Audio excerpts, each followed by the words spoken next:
जय श्री कृष्णा। स्वागत है आप सबका हमारे YouTube चैनल पर।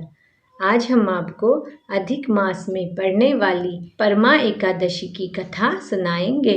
अधिक मास में कृष्ण पक्ष में जो एकादशी आती है वह परमा एकादशी पुरुषोत्तमा एकादशी कहलाती है। वैसे तो प्रत्येक वर्ष 24 एकादशियां होती हैं, परंतु जब अधिक मास या मलमास आता है तब इनकी संख्या बढ़कर 26 हो जाती है।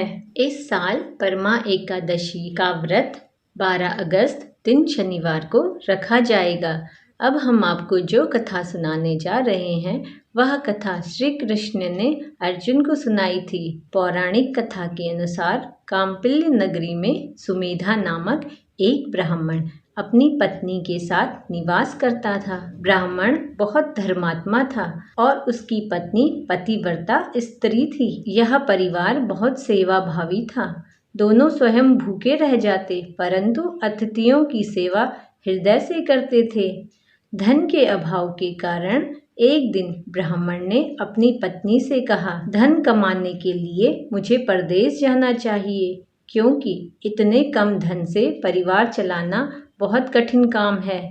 ब्राह्मण की पत्नी ने कहा, मनुष्य जो कुछ पाता है वह अपने भाग्य से ही पाता है। हमें पूर्व जन्म के कर्मानुसार उसके फलस्वरूप ही यह गरीबी मिली है, अतः यहीं रहकर कर्म कीजिए, जो प्रभु की इच्छा होगी होगा वही। पत्नी की बात ब्राह्मण को अच्छी लगी और उसने परदेश जाने का विचार त्याग दिया। एक दिन संयोगवश कौंडिन्य ऋषि उधर से गुजर रहे थे तो ब्राह्मण के घर पधारे। ऋषि कौंडिन्य को अपने घर पाकर दोनों अति प्रसन्न हुए। उन्होंने ऋषि की खूब सेवा की। उनकी सेवा भाव देखकर ऋषि बहुत प्रसन्न हुए और पति पत्नी द्वारा गरीबी दूर करने का प्रश्न पूछने पर ऋषि ने उन्हें मलमास के कृष्ण पक्ष में आने वाली पुरुषोत्तमी एकादशी व्रत करने की प्रेरणा दी।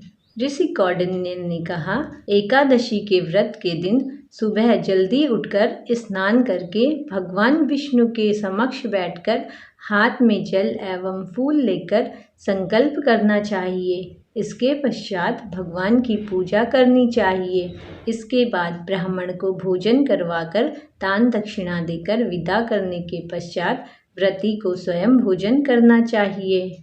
उन्होंने कहा, इस एकादशी का व्रत दोनों रखें। यह एकादशी धन वैभव देती है तथा पापों का नाश कर उत्तम गति भी प्रदान करने वाली होती है। परमा एकादशी का पालन सबसे पहले कुबेर ने किया था। तब भगवान ने प्रसन्न होकर कुबेर को धनाध्यक्ष का पद प्रदान किया। राजा हरिश्चंद्र ने भी इसी व्रत का पालन करके अपनी पत्नी, संतान और राज्य को पुनः प्राप्त किया। ऋषि की बात सुनकर दोनों आनंदित हो उठे और समय आने पर सुमेधा और उनकी पत्नी ने विधि पूर्वक इस एकादशी का व्रत रखा, जिससे उनकी गरीबी दूर हो गई और पृथ्वी पर काफी वर्षों तक सुख भोगने के पश्चात वे पति पत्नी विष्णु लोक के उत्तम लोक को प्रस्थान कर गए। अतः जो कोई मनुष्य विधि पूर्वक इस व्रत को करेगा, भगवान विष्णु निश्चित ही कल्याण करते हैं। उम्मीद करते हैं आपको आज की वीडियो पसंद आई होगी, तो वीडियो को लाइक और चैनल को सब्सक्राइब अवश्य करें। परमा एकादशी की आप सभी को हार्दिक शुभकामनाएं। जय श्री कृष्णा।